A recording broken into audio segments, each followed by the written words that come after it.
Olá, como vai? Essa é a aula de número 4 do nosso curso Fundamentos da Fé da Igreja Presbiteriana de Vila Nova, em Goiânia, Goiás.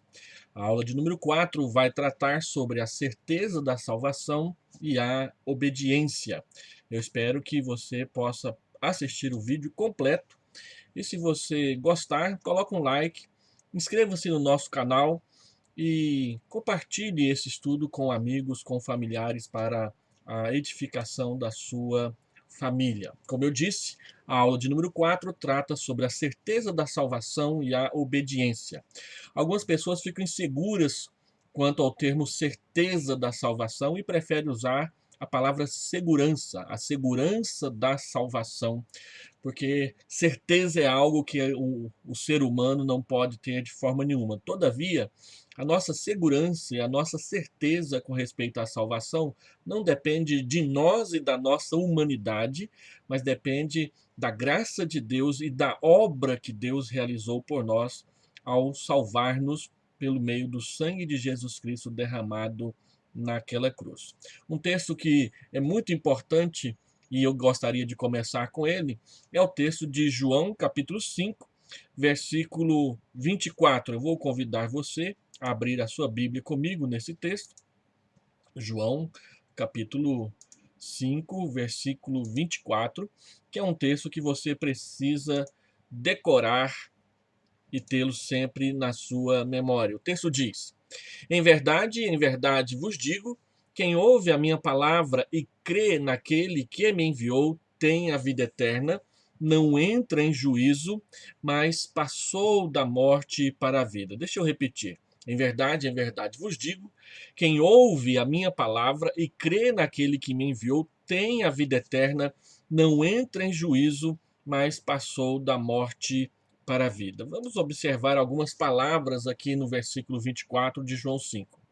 Observe que os principais verbos aparecem no tempo presente e o último verbo ele aparece no passado.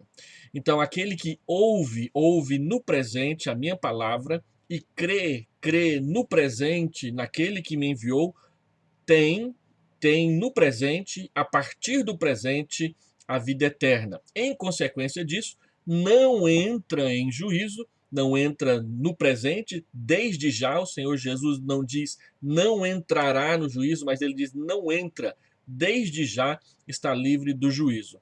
Mas, então, em adversidade a isso, ao contrário a isso, contrário a entrar em juízo, passou da morte para a vida. Não entra em juízo desde já, e já no passado, porque já recebeu a vida eterna, passou da morte para a vida. Um detalhe interessante e importante sobre o verbo passar aqui é que, além de ele estar no passado, ele também está na voz passiva. Não é que eu passei, você passou, nós passamos da morte para a vida. Nós fomos passados por alguém da morte para a vida. Uma pessoa morta não consegue fazer nada. No entanto, aquele que o salva, e a Bíblia diz em Efésios 2:8, ele vos deu vida, estando vós mortos nos vossos delitos e pecados, por meio da graça. Então, quando ele diz que nós passamos da morte para a vida, ele está dizendo que alguém nos passou, e esse alguém que nos passou da morte para a vida foi Jesus. Colossenses 1, versículo 13. Ele nos libertou do império das trevas e ele nos transportou, nos passou para o reino do Filho do seu amor. João capítulo 5, versículo 24 mostra que, se você ouve agora e crê no Senhor Jesus agora, no presente, desde já, você tem a vida eterna, é livre do juízo e já passou da morte eterna para a vida eterna por meio de Jesus Cristo. Observe então que a certeza da salvação ela é assegurada àqueles que, tendo ouvido a palavra, consequentemente, por causa de terem ouvido, creram no Senhor Jesus Cristo, foram libertos do juízo de Deus, tornando-se seus filhos. João capítulo 1, verso 12, que nós trabalhamos na lição anterior. Estes, diz a palavra de Deus, foram passados da morte para a vida. Então, a pergunta que nós precisamos responder é a seguinte: quais são as bases bíblicas para que eu, você, nós possamos ter a certeza ou a segurança da minha salvação, da sua salvação, da nossa salvação e por isso ter segurança e certeza da vida eterna? Há pelo menos 4 argumentos fundamentais.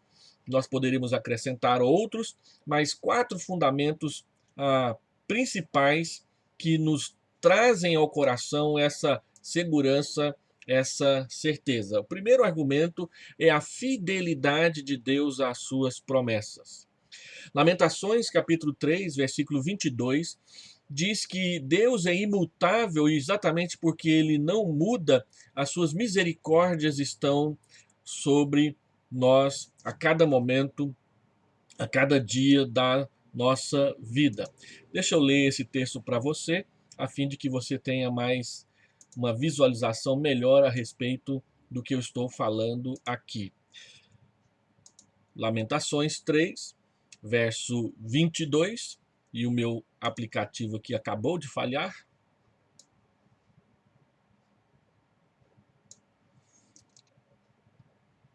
As misericórdias do Senhor são a causa de não sermos consumidos, porque as suas misericórdias não têm fim, renovam-se a cada manhã. Ora, Deus não muda.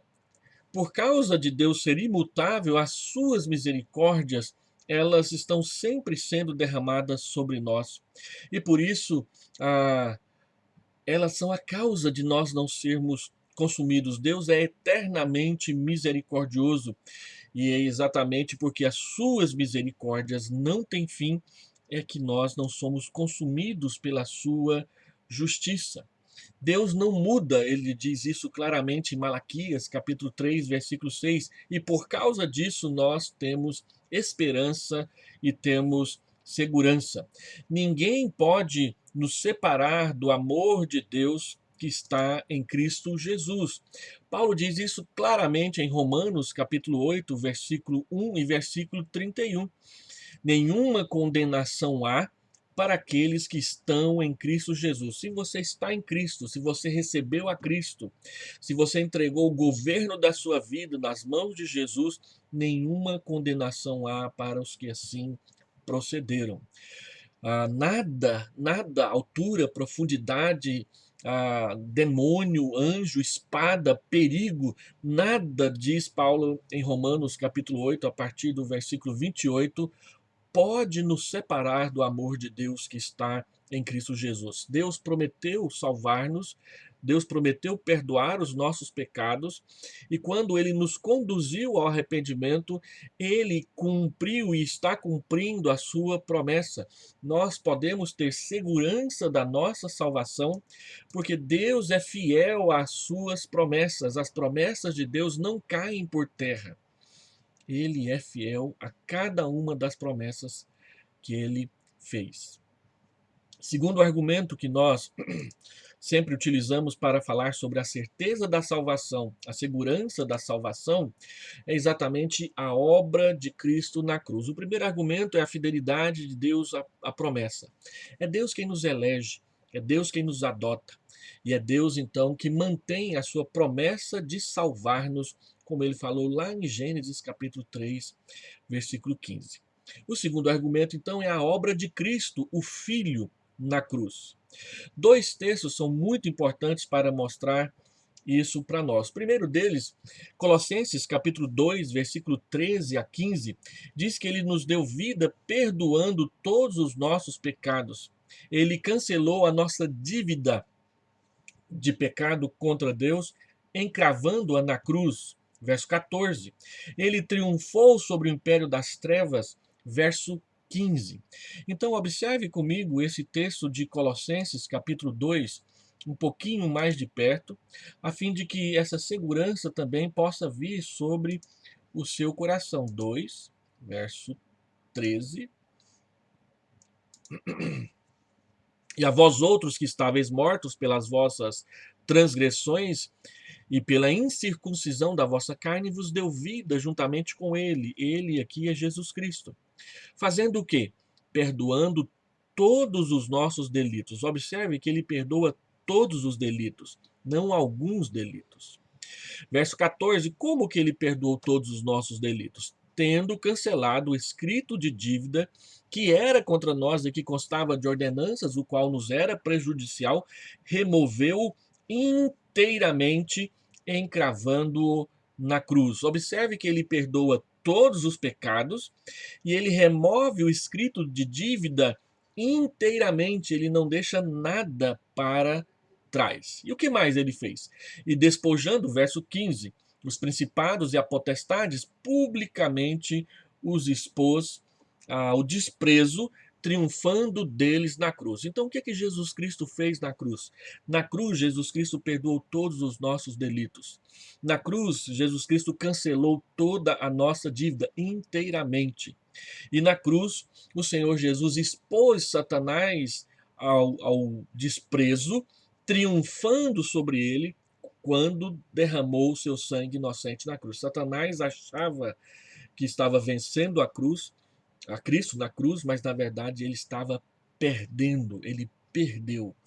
E porque Jesus Cristo realizou a sua obra, é que nós podemos ter segurança da nossa salvação.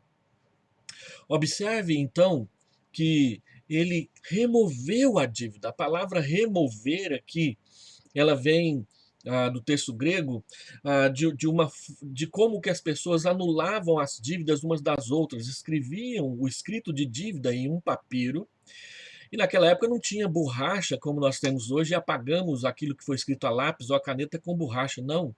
Eles pegavam uma navalha e raspavam o papiro até que aquilo que estava escrito fosse completamente apagado e pudesse utilizar a folha de papel, que era muito cara naquela época, para escrever uma nova dívida.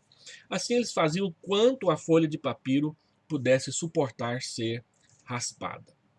É isso que o Senhor Jesus Cristo fez e realizou na cruz por nós. Um outro texto importante é Hebreus capítulo 10, versículo 14. Hebreus capítulo 10, versículo 14.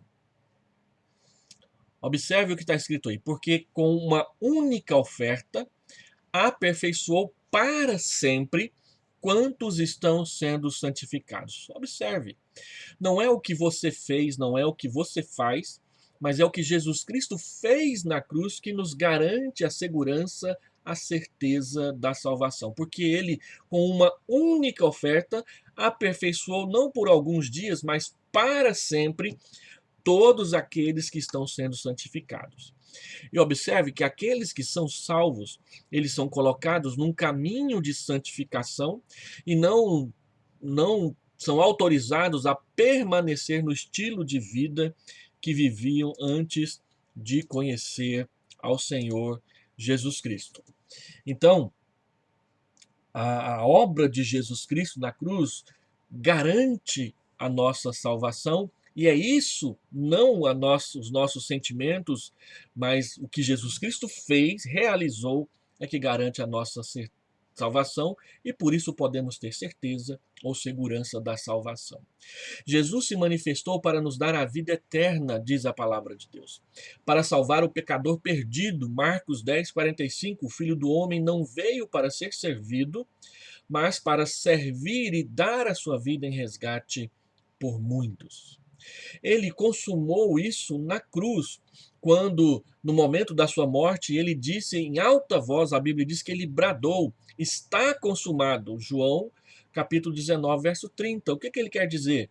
Ele disse na cruz que ele fez o que Deus havia determinado para ele fazer. O livro de Hebreus expõe, então, esse caráter suficiente da obra de Cristo na cruz para realizar a nossa salvação. Conforme nós lemos no versículo 14 do capítulo 10 de Hebreus, a obra que Jesus Cristo realizou para nos salvar foi única, foi uma vez para sempre. Por isso, nós ensinamos que o que Jesus Cristo realizou na cruz é suficiente para a nossa salvação, não precisando acrescentar mais nada, não precisando somar mais nada, não precisando agregar mais nada. O que Jesus Cristo fez é suficiente. Não há nada mais que o homem possa fazer ou tentar fazer para agradar a Deus a fim de contribuir com a sua própria salvação, porque o que Cristo fez na cruz, uma única vez por todas, é suficiente e Deus só aceita o sacrifício que seu filho fez e não o nosso, para a nossa salvação. A obra de Cristo, então, nós costumamos dizer, ela é única, completa e suficiente. E nós podemos agregar a esse argumento o que está escrito em Hebreus capítulo 2, versículo 14 a 18, você pode ler e conferir depois. Hebreus capítulo 7, versículo 25 a 27, Hebreus capítulo 9, versículo 12 a 14 e também o versículo 28. Esse texto que nós acabamos de ler, 10, 14, e ainda Hebreus capítulo 12, versículo 2. Todos esses textos, todos eles em Hebreus, mostram para nós claramente, sem qualquer dúvida, que a obra de Jesus Cristo ela é única, ela é completa e ela é suficiente para a nossa salvação. E é isso que Jesus Cristo fez que nos permite ter segurança ou certeza da salvação. O nosso próximo argumento, o terceiro argumento a respeito da segurança e da certeza da salvação, é a obra do Espírito Santo. O primeiro argumento é a obra do Pai. O Pai, ele nos elege e ele nos adota. Depois, o segundo argumento é a obra do Filho. O Filho, ele paga a nossa dívida na cruz, então ele realiza a redenção e faz a remissão dos nossos pecados. Por último, o que nos dá segurança é a obra permanente do Espírito Santo nas nossas vidas. Romanos capítulo 8, versículo 15 e 16, Deus nos garante a certeza de que somos de fato filhos de Deus. E isso acontece porque o Espírito Santo é selo de Deus sobre as nossas vidas e ele é o penhor da nossa herança. Efésios capítulo 1, versículo 13 e versículo 14 e também Efésios 4, versículo 28, nós fomos selados para Deus com o Santo Espírito da promessa. Assim, olha só o que Paulo afirma em Romanos capítulo 8, versículo 15 e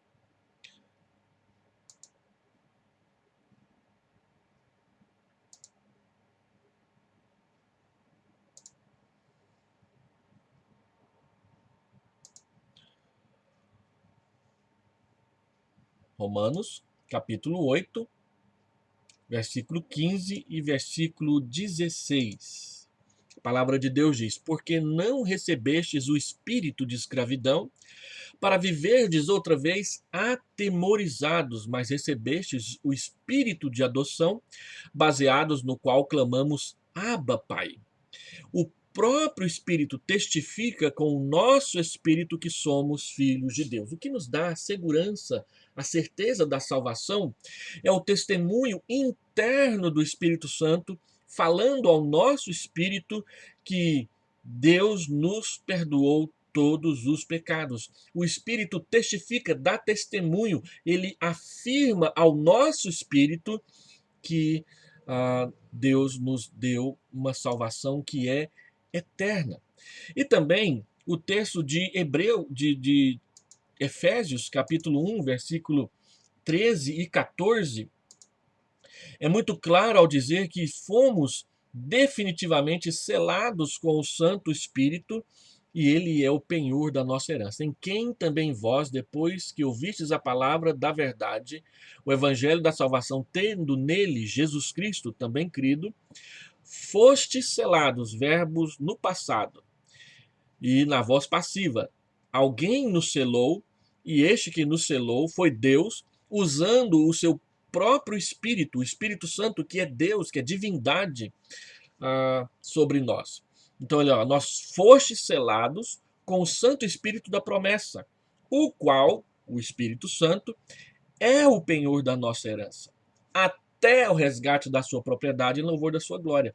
O Espírito veio morar em nós e continuará morando em nós até o dia em que o Senhor Jesus Cristo retornar. Olha que maravilhoso. Olha como a Escritura é clara ao nos ensinar sobre a certeza da salvação, porque a certeza da salvação, a segurança da salvação, não é algo que nós produzimos com os nossos esforços, mas é uma dádiva, é um presente que Deus nos dá por causa da eleição e da adoção, por causa da redenção e da remissão, e por causa do selo e do penhor da sua promessa até o resgate da sua propriedade. Então, o que garante a nossa certeza e segurança da salvação não são os nossos sentimentos e nem a nossa fé. O que garante a segurança da salvação é aquilo que Deus o Pai, Deus o Filho, Deus o Espírito Santo fizeram por nós na eleição, na crucificação e na ressurreição, e na habitação e no batismo com o Espírito Santo, quando o Espírito Santo veio habitar, morar nos nossos corações, nas nossas próprias vidas. E por último, então, associado a isso, o quarto argumento fundamental para que possamos ter segurança e certeza da salvação são os tempos dos verbos usados nas Escrituras. Nós cremos que Deus se revelou a nós por meio do seu Filho e por meio das palavras que ele inspirou os escritores da Bíblia a escreverem. E quando você lê as Escrituras, a maioria dos textos e a maioria dos verbos, mas principalmente Paulo e João, eles usam tempos verbais que atestam que nós podemos ter a segurança da salvação. Não vou ler todos, eu fiz uma seleção aqui de 6 textos. João 3, 18 e 36, João 6, 37 e 39. Vale a pena a gente dar uma repassada nesses textos, a fim de que eu, você, nós possamos conhecer melhor o que a palavra de Deus diz sobre isso. Então, o primeiro texto é João, capítulo 3, versículo 18 e o versículo 36. Observe verso 18. Quem nele crê não é julgado. Quem crê no presente não é julgado do presente. Repetindo ou antecipando João 5, 24. O que não crê já está julgado, porquanto não crê no nome do unigênito Filho de Deus. E qual que é o julgamento? Que a luz veio ao mundo e os homens amaram mais as trevas do que a luz, porque as suas obras eram más. Então nós não estamos no caminho da perdição e também não estamos no caminho da salvação. Ou nós estamos salvos, ou nós estávamos perdidos. Quando Adão pecou, ele morreu no sentido de que ele perdeu o direito de viver e morar com Deus. Ele foi expulso da presença de Deus. Isso é morte nas Escrituras. Então, quando nós cremos em Jesus, nós não recebemos a possibilidade de atravessar o abismo da perdição e da morte andando sobre a cruz como se ela fosse uma ponte entre a terra e o céu. O que a Bíblia diz é que nós, desde que nascemos, já nascemos mortos nos nossos pecados, porque somos filhos de Adão. Então, quando cremos em Jesus, nós passamos pelo novo nascimento ou a ressurreição da alma. E é por isso, então, que a Bíblia sempre usa essa linguagem de que quem não crê já está julgado. Ele não está no caminho do julgamento, ele já está perdido. O que ele precisa é ser salvo. As pessoas se enganam achando que elas podem realizar a própria salvação. O que a Bíblia diz é que nós estamos mortos nos nossos crimes, nos nossos pecados e precisamos nascer de novo, e isso só acontece quando entregamos a nossa vida em Jesus. Por isso, aquele que crê no Senhor Jesus, ele não é julgado desde já. Mas o que não crê permanece debaixo da ira de Deus contra o pecado. E isso é repetido no versículo 36 desse mesmo texto. Se você avança um pouquinho a sua Bíblia, por isso quem crê no Filho tem a vida eterna.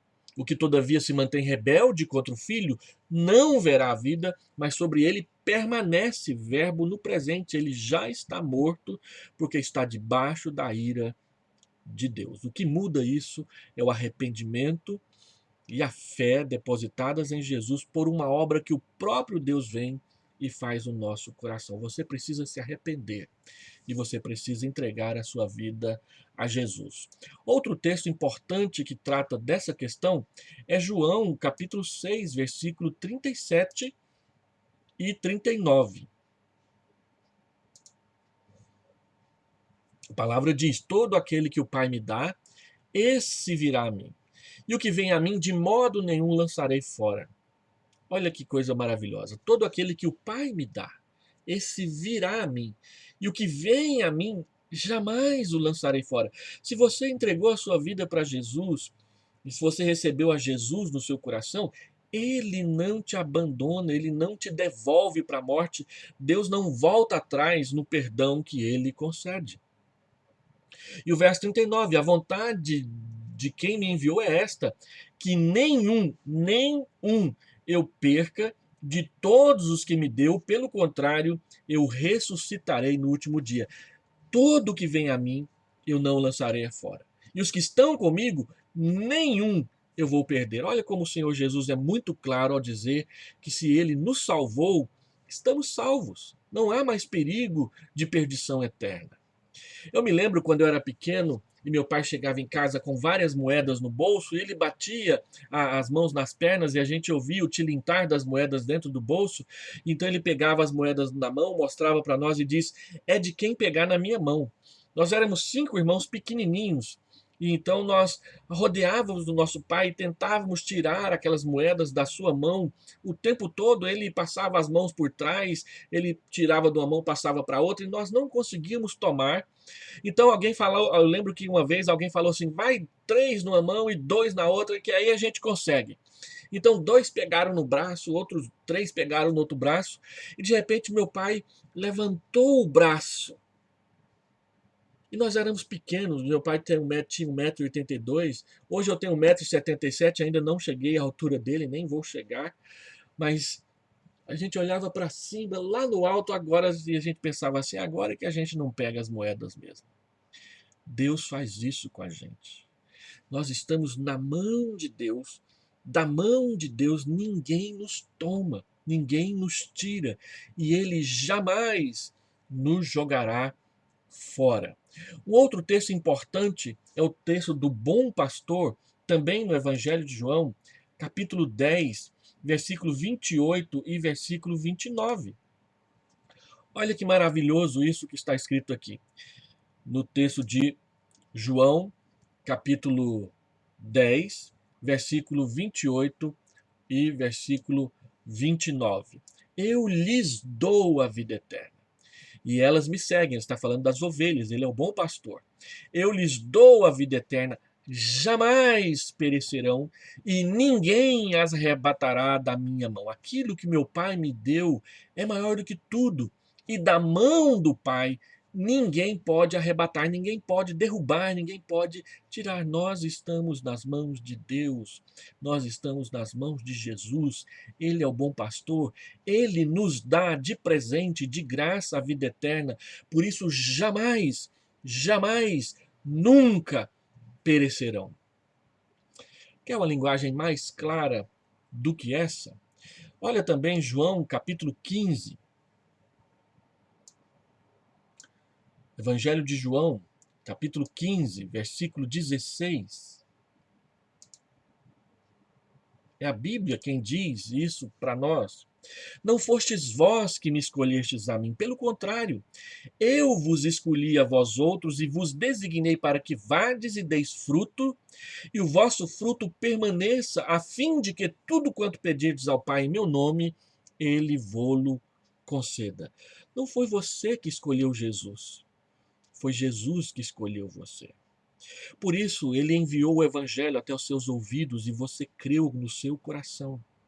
Se ele não tivesse enviado o evangelho, se ele não tivesse vindo até nós, nós estaríamos perdidos até hoje, mas ele veio até nós e agora nós anunciamos, e você também deve anunciar o evangelho de Jesus às pessoas para que elas recebam o perdão dos seus pecados e sejam livres da condenação eterna, recebam e experimentem um novo nascimento, esse renascimento em Jesus Cristo.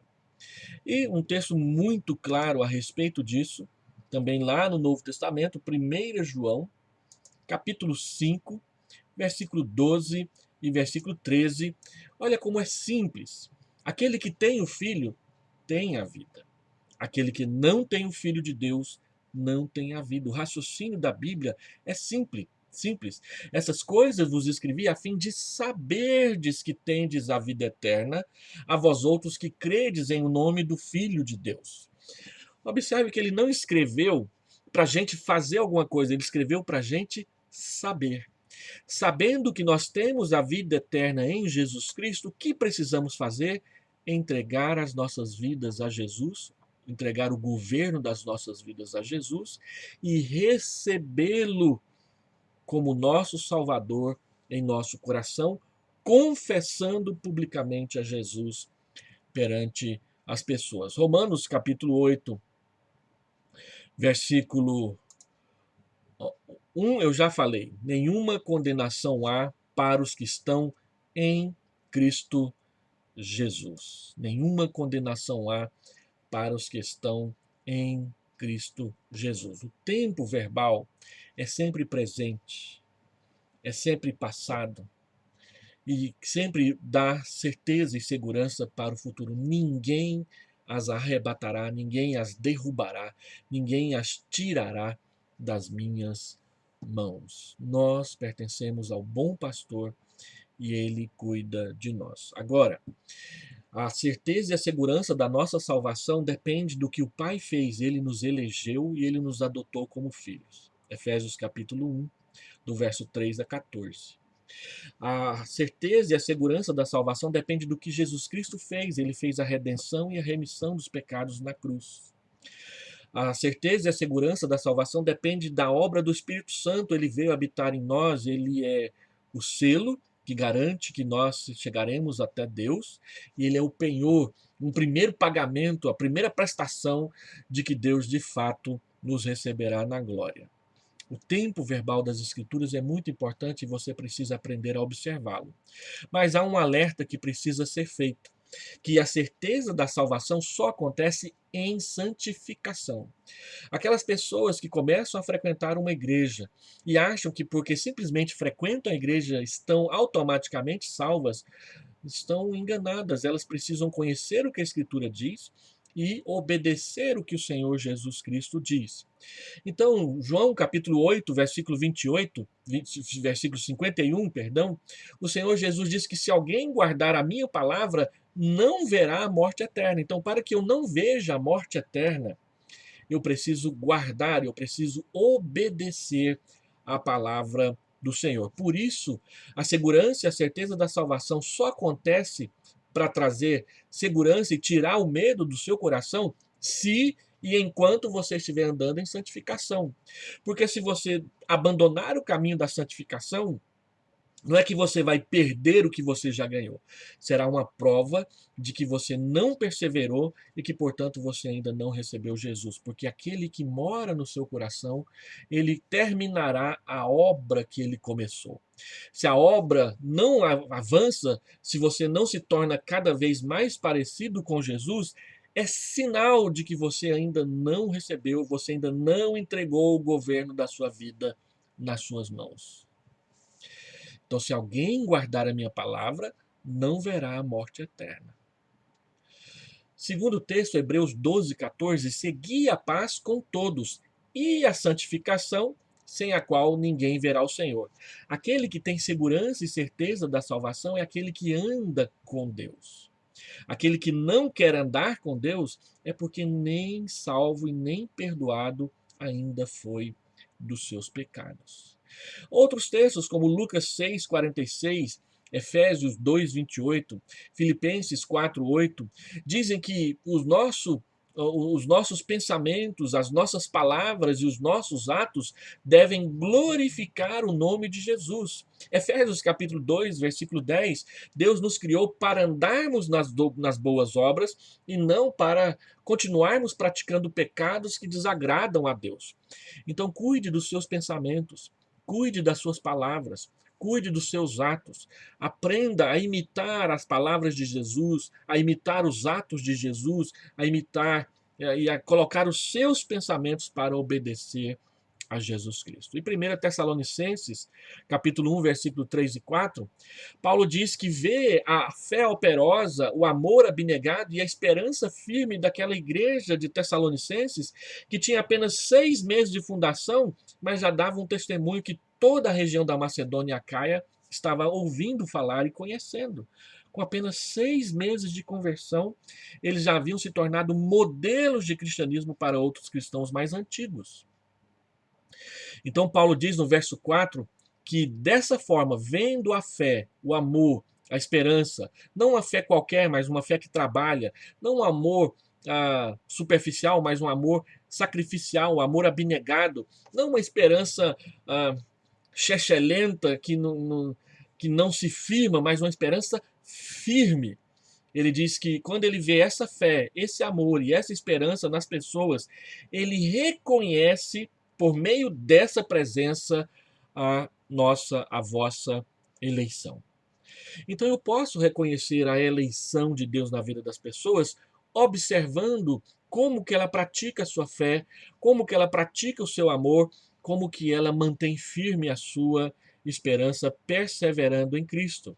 E eu posso perceber que a profissão de fé ela é falsa ou ela é imatura quando a fé não trabalha, quando o amor não se sacrifica, quando a esperança está sempre inconstante, achando que perdeu ou não perdeu, ganhou ou não ganhou a sua salvação. A certeza da salvação só acontece em santificação, sem a qual ninguém verá o Senhor. E a nossa confissão de fé, ela tem um capítulo inteiro só a respeito dessa questão que eu gostaria de ler para vocês. Capítulo 18, artigo 1. Ainda que os hipócritas e os outros não regenerados podem iludir-se vãmente com falsas esperanças e carnal presunção de se acharem no favor de Deus em estado de salvação, esperança, essa que perecerá, contudo, os que verdadeiramente creem no Senhor Jesus e o amam com sinceridade, procurando andar diante dele em toda a boa consciência, podem, nesta vida, certificar-se de se acharem em estado de graça e podem regozijar-se na esperança da glória de Deus, nessa esperança que nunca os envergonhará. O artigo 2. Essa certeza não é uma mera persuasão conjectural e provável, fundada numa falsa esperança, mas uma infalível segurança da fé, fundada na divina verdade das promessas da salvação, ou de salvação, na evidência interna daquelas graças a que são feitas essas promessas no testemunho do Espírito de adoção, que testifica com os nossos espíritos sermos nós, filhos de Deus, no testemunho desse Espírito que é o penhor de nossa herança e por quem somos selados para o dia da redenção. Este é o artigo 2 do capítulo 18. E o artigo 3º, essa segurança infalível não pertence de tal modo à essência da fé que um verdadeiro crente, antes de possuí-la, não tenha de esperar muito e lutar com muitas dificuldades. Contudo, sendo pelo Espírito habilitado a conhecer as coisas que lhe são livremente dadas por Deus, ele pode alcançá-las sem revelação extraordinária no devido uso dos meios ordinários da vida cristã comum, oração, leitura bíblica, prática das boas obras. É, pois, dever de todo fiel fazer toda a diligência para tornar certas a sua vocação e eleição, a fim de que por esse modo seja o seu coração no Espírito Santo confirmado em paz e gozo, em amor e gratidão para com Deus, em firmeza e alegria nos deveres da obediência, que são os frutos próprios dessa segurança. Este privilégio está, pois, muito longe de predispor os homens à negligência. Deus nos dá incentivos para perseverarmos, que estão nos meios de graça, na comunhão do povo de Deus, na liberdade do culto, de ouvir a palavra. Tudo isso nos ajuda a crescer em santificação para que tenhamos segurança e certeza da nossa salvação. E o capítulo 18, artigo 4º, por diversos modos, podem os crentes ter a sua segurança de salvação abalada, diminuída e interrompida, negligenciando a conservação dela, caindo em algum pecado especial que fira a consciência e entristeça o Espírito Santo, cedendo a fortes e repentinas tentações, retirando Deus a luz do seu rosto e permitindo que andem em trevas e não tenham a luz, mesmo os que temem. Contudo, eles nunca ficam inteiramente privados daquela semente de Deus e da vida da fé, daquele amor a Cristo e aos irmãos, daquela sinceridade de coração e consciência, do dever dessas bênçãos. A certeza de salvação poderá, no tempo próprio, ser restaurada pela operação do Espírito, e por meio delas, eles são, no entanto, suportados para não caírem no desespero absoluto. O que a confissão está dizendo? Que você pode, sim, perder o sentimento da segurança e a certeza da salvação por causa de pecados que você cometeu, que entristeceram o Espírito Santo, e que Deus então permitiu você usufruir as consequências desse pecado, a fim de te levar ao arrependimento e retornar ao seu convívio. Aquelas pessoas que se desviam e que de fato conheceram a Cristo, elas retornarão porque o Espírito continuará martelando na sua consciência o seu dever e a necessidade da santificação. Quando Davi pecou com Batseba, cometendo adultério, e ele escreveu o Salmo 51, ele diz: restitui-me a alegria da tua salvação. Ele não diz para Deus restituir a salvação, ele diz para Deus restituir a alegria da salvação que o pecado roubou. É por isso que a certeza e a segurança da salvação, elas só permanecem vivas, vívidas e ativas em nós quando e enquanto perseveramos na santificação. Isso não quer dizer que cair num pecado é perder a salvação. Cair no pecado, você perde a alegria da sua salvação. E a sua queda no pecado, ela não será definitiva e permanente. Em algum momento, o Espírito Santo vai te convencer do pecado e, arrependido, você vai voltar atrás. Essa é a promessa de Deus para nós em Cristo Jesus. Eu quero então terminar esta aula sobre a certeza e a segurança da salvação orando e dizer para você que está fazendo o curso conosco, que recebeu a apostila, tem algumas tarefinhas para você fazer durante essa semana. Leia aí na apostila e procure fazê-la. Se você nos encontrou no YouTube, assistiu a essa aula e gostaria de saber mais, entre em contato conosco, deixe um comentário aí que eu vou ler em algum momento e responder ao seu comentário. Ou nos procure. Nós somos a Igreja Presbiteriana de Vila Nova, em Goiânia, Goiás. Estamos presentes nas mídias sociais e temos um endereço fixo, fácil de ser encontrado. Venha nos visitar quando for possível. Vamos orar.